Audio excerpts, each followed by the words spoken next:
You're a natural born public speaker, and that's a fact.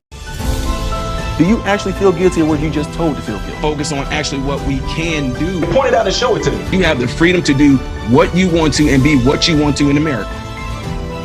What are we gonna do about it? What oppress me? Just saying. So the CRT stuff, BS. What is going on, everybody? It's me, Ty Smith, Modern Renaissance Man, and it just so happened that you guys asked me if I would do a video possibly of like showing the oil change. Well, it just so happened that my Tundra right here, I need an oil change on it. So I'm getting ready to go to a place to go get the oil for it, and then we will go from there, okay? See y'all in a bit. Okay, so in this 2012 Toyota Tundra, you see the maintenance light right there? That lets me know that I need to have the oil changed.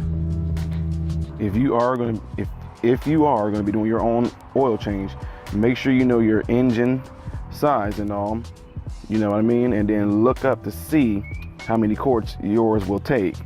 As you can see, mine's right here. It tells me that it's going to be taking 8 quarts of oil. And then also you want to make sure that you're putting the right oil in there.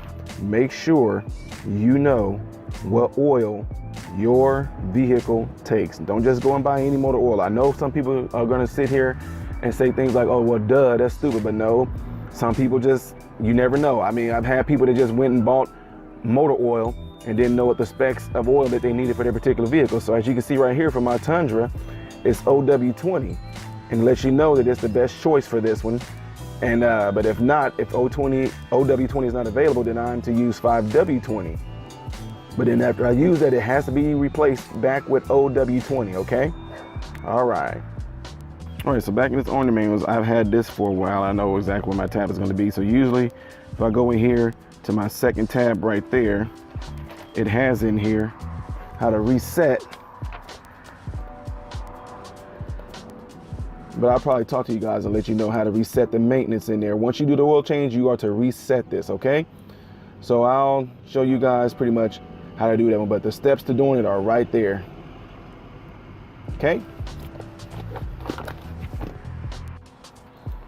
Okay, so take an oil drain pan right here like this. I'm gonna push it up under the truck, okay? And if you have a car, you have to put it up. Make sure you jack it up and put it on jack stands. Okay, this is a 14mm socket right here. I don't know if y'all could see that. It was not focusing right. But anyway, I'm gonna put it on my socket wrench, as you see. Make sure that you're gonna make sure that it rotates to the left. Lefty, loosey, righty, tighty. Set it to turning left, okay? I'm gonna put it right here on that bolt, okay? Give it a tug here and make sure you break it. Turn a few times and try to see if you can take it off by hand just a little bit. Now, I'm gonna go put gloves on, folks. So I'm just saying, once you can turn it like that, now, magic of cameras. Ta-da, push the oil draining pan underneath there. And I'm gonna do it by hand. And I say again too, make sure that your engine is cool. Let it sit for at least 20 minutes or something before you go and do this, maybe 30 minutes, to make sure the oil is not hot, because it will burn your hands. I just got to go into here and kind of break it a little bit more. It wasn't ready to come off by hand yet, so that's why I'm doing this here. Okay, going small little spurts, and see that oil is draining right in that pan. Now you guys are going to see something that can be done, but I'm glad it happened in this video, is that I noticed that this oil pan started to fill up. It's supposed to be draining down, but what happened, that screw that I took out, it ended up being stuck in the hole there a little bit. It didn't go in the hole because it can, but it got stuck there. See, look at the oil filling up in this pan.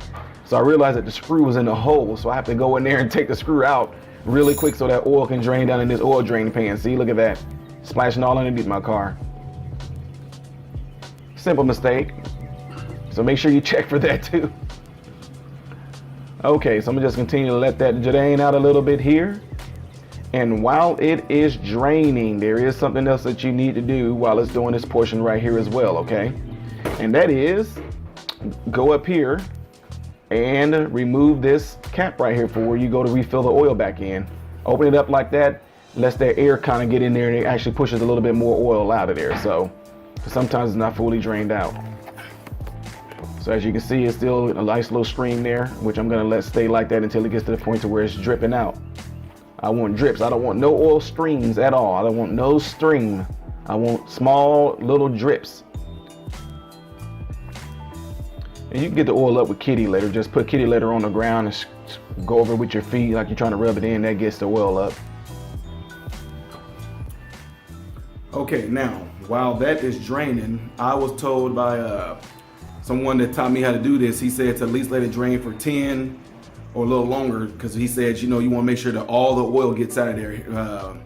Not saying that oil change places don't do this, but he was just letting me know that a lot of different sediments or whatever like that might be settled in the oil way down there at the bottom. So sometimes he even said how you can actually, depending on which direction your oil pan, not your oil pan, you know, yeah, the oil part is draining. What I mean, like, you know, you take you know where you take the screw out at. Sometimes it's angled in a certain way. As you notice that in my truck, it's on the side. Now in my van, it's backwards. And what I mean by that, instead of it being on the side of the oil pan, it's behind it. So sometimes with my Nissan Quest, I would take my jack and I would raise it up to angle it to make more oil drain out. So like on my Tundra, the way that it's angled, it's actually on the side. So I would go on the right side or the driver's side of my Tundra and I would jack it up. And what it does, it tilts the oil pan. It causes more of the oil to drain out that way. So anyway, just want to throw that little tip in there while that is draining. So I let mine drain for like 10 minutes or so to where I don't see nothing but just a drip. I don't even like to see the little thin little stream. So just want to throw that in there while it's draining. Okay, so I'm going to put the screw oil plug back in there. Just going to hand tighten it in the beginning until it pretty much gets in there to where I can't hand tighten it no more. Okay. Yeah, I know y'all see some oil draining out of my pan right there because it splashed. Look, it's all on my tire too. Simple mistake, but no big deal. Like I said, get kitty litter, put it on the ground, scrape it in with your feet. That gets the oil up. Make sure this is set to where you're going to turn it to the right. The right. Okay. Putting it back on there on the bolt plug to the oil pan. And I'm just tightening it. Don't over tighten it. Just do it to where it won't move no more. And that's all you have to do. Okay, just like that.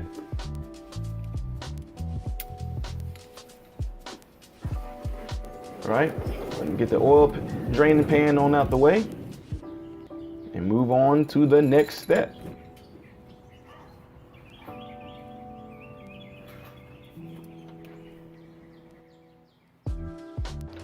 All right, so I do want to make sure that I add this in here.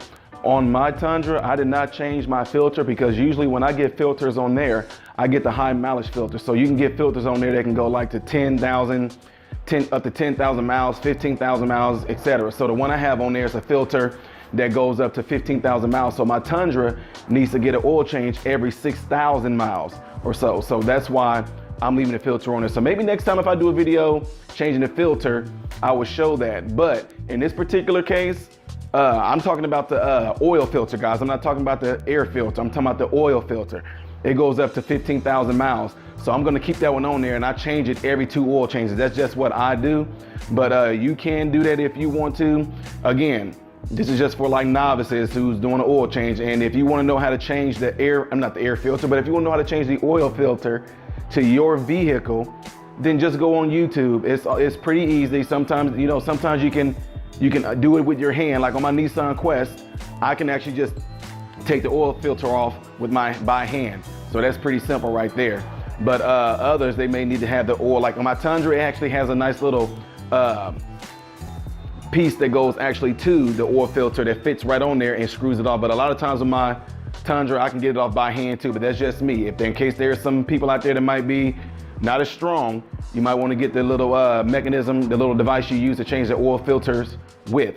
You can get that at any one of your local auto stores, whatever like that. So I just want to throw that note in there. And then also the air filter, depends on what type of air filter you get to put in there that sits on the engine.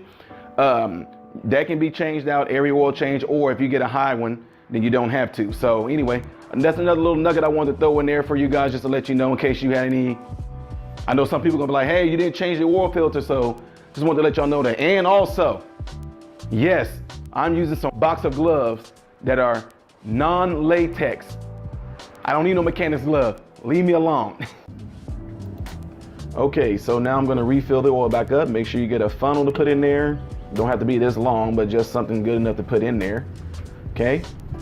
And for my Toyota Tundra, it takes OW20, all right? Probably gonna move this camera around so you guys can get a better angle of this. I'm trying to get it to where you guys can see it. Okay. So again, okay, yeah, let me move it over here. There we go. Steady, steady, steady. Okay, maybe not steady. Steady, maybe not. Here we go. Okay, stay, stay. Good deal. All right, so I'm gonna go ahead and put the oil in there. And now this right here this is a 5-quart right here, but my truck is gonna take 8. So I'm gonna fill it all the way up. Well, not fill it up, I'm gonna pretty much pour all 5 quarts of oil into here. Now my truck has about a good 150,000 miles on it, so I got high mileage synthetic oil. Okay, simple enough. I'm gonna move this over so you guys can get a better shot of what I'm doing here. I know, it might be real mediocre, but anyway, that's just me pouring the oil in there.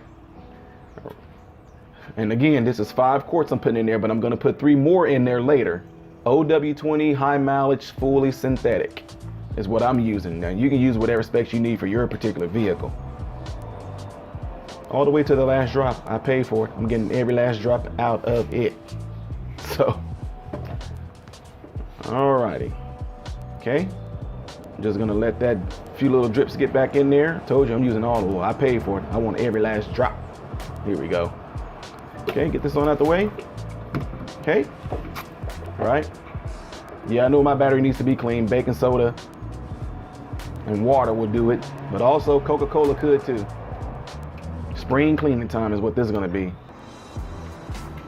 All right, now what I'm gonna do, I'm gonna use the 5-quart empty case that I use. I'm gonna put the funnel in there, and what I'm gonna do is pour the old oil that I just drained out of my engine into there. So of course it's not gonna fill it all the way up, but it's gonna at least use 5 quarts of that oil from this drain pan into that 5-quart bottle right here. You can actually take it back there and have them recycle it, what you can do with that. So again, I'm just showing you this for demonstration purposes. Okay, I'm gonna make sure that I fill it all the way up to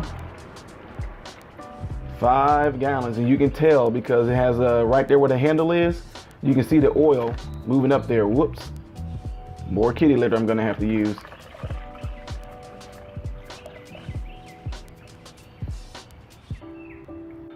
All right, so on my Toyota, the Tundra, a 2012, to reset the light, the maintenance light to let you know when you need an oil change, what you have to do on there, that's in case, because some people are like, I'm not gonna read the instruction manual. What I had to do is make sure that my meter is set to meter A. You have an A and a B, well, at least on my Toyota you do. So you set it to A, you press the meter button until you see the A, it's gonna show the mileage on there, okay? You turn the engine off with it being at A. You press down the meter, you press the button down, okay? You hold it down, you turn the engine to the on switch. Don't turn the engine on, like crank it on. Turn it to the on switch where you hear like the lights and everything. The lights will come on, and your car might go bing, bing, while holding down the trip meter switch. You hold it down, then you're gonna see like these little lines. It's gonna go like a 4, 3, 2, 1, as in lines. 4 lines, 2 lines, 3 lines, 1 line, then 0. It's gonna show 0, 0, 0, 0. After that, you take your finger off, and that resets it.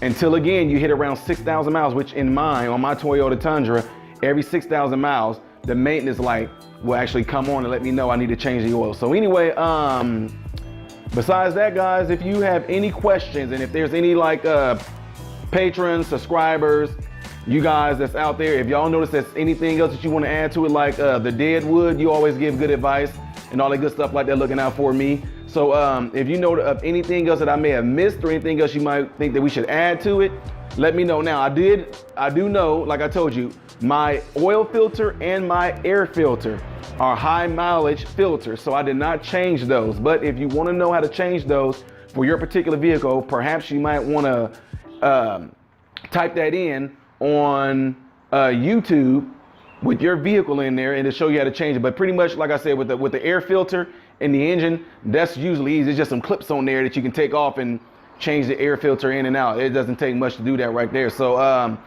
besides that, guys, I'm glad I was able to do this video. There's another little thing that's added to my repertoire of things that I can do. I'm getting ready to check out. I hope you guys all have food, shelter, and clothing. Most of all, I hope and pray the last one of you guys in great health.